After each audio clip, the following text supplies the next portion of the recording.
Namo Buddhaya, salam kebajikan, Rahayu. Saya Rosita Dwi Ramadhani dari kelas 7C ingin menyampaikan dongeng kisah Bawang Merah dan Bawang Putih. Dahulu kala ada sebuah keluarga yang hidup bahagia. Mereka memiliki putri cantik bernama Bawang Putih. Namun sayangnya ibu Bawang Putih jatuh sakit lalu meninggal dunia. Ayah Bawang Putih merupakan seorang pedagang yang sering berpergian jauh. Karena tidak tega meninggalkan putrinya sendirian di rumah, akhirnya ia memutuskan untuk menikah lagi dengan seorang janda. Janda tersebut memiliki anak bernama Bawang Merah. Bawang Putih bahagia karena memiliki keluarga baru. Mereka sangat baik kepada Bawang Putih, namun kebaikan itu hanya sesaat. Mereka bersikap jahat kepada Bawang Putih saat ayahnya pergi berdagang, seperti menyuruh Bawang Putih untuk melakukan segala pekerjaan rumah. Namun kemalangan Bawang Putih tidak sampai situ saja. Tidak lama ayah Bawang Putih jatuh sakit lalu meninggal dunia. Ibu tiri dan juga Bawang Merah semakin bersikap jahat pada Bawang Putih.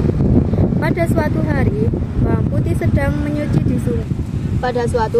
Bawang Merah sedang mencuci di sungai. Namun tanpa ia sadari, selendang kesayangan Bawang Merah hanya terbawa arus.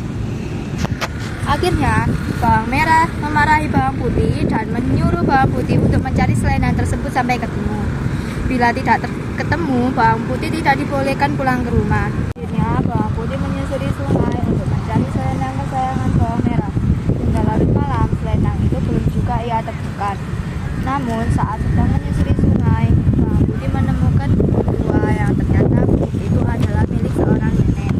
Bawang Putih meminta izin untuk menginap selama 1 malam. Lalu nenek itu mengizinkannya, dan nenek menanyakan kepada Bawang Putih mengapa ia bisa sampai di tempat itu. Akhirnya Bawang Putih pun menceritakan nasib yang dialaminya, dan nenek yang mendengar merasa iba. Dan ternyata selendang yang dicari Bawang Putih telah ditemukan oleh sang nenek. Tapi nenek tidak ingin langsung menyerahkannya. Nenek meminta Bawang Putih untuk menemaninya selama 1 minggu. Bawang Putih pun menerima tawaran itu dengan senang hati. Selama 1 minggu berlalu, waktunya Bawang Putih untuk pulang. Lalu nenek memberikan labu untuk dibawanya pulang. Awalnya Bawang Putih ingin menolak, namun karena tidak enak dengan nenek, ia pun memilih gua yang kecil dengan alasan tidak kuat untuk membawanya.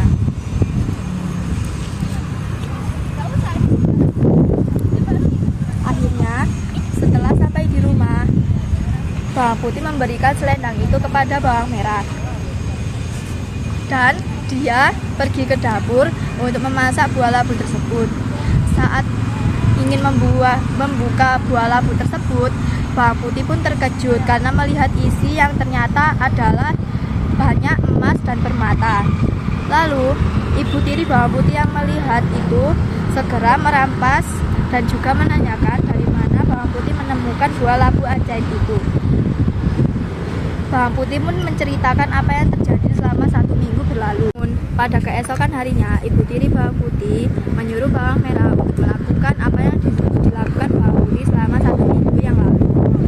Dan Bawang Merah pun akhirnya tinggal di gubuk nenek selama 1 minggu. Dan karena sifatnya yang pemalas, Bawang Merah hanya bermalas-malasan saja. Dan setelah 1 minggu berlalu, Bawang Merah disuruh mengambil labu yang sudah diberikan oleh nenek. Dan tanpa pikir panjang, Bawang Merah mengambil buah yang lebih besar dengan berharap isi dari buah labu tersebut lebih banyak daripada yang diambil oleh Bawang Putih.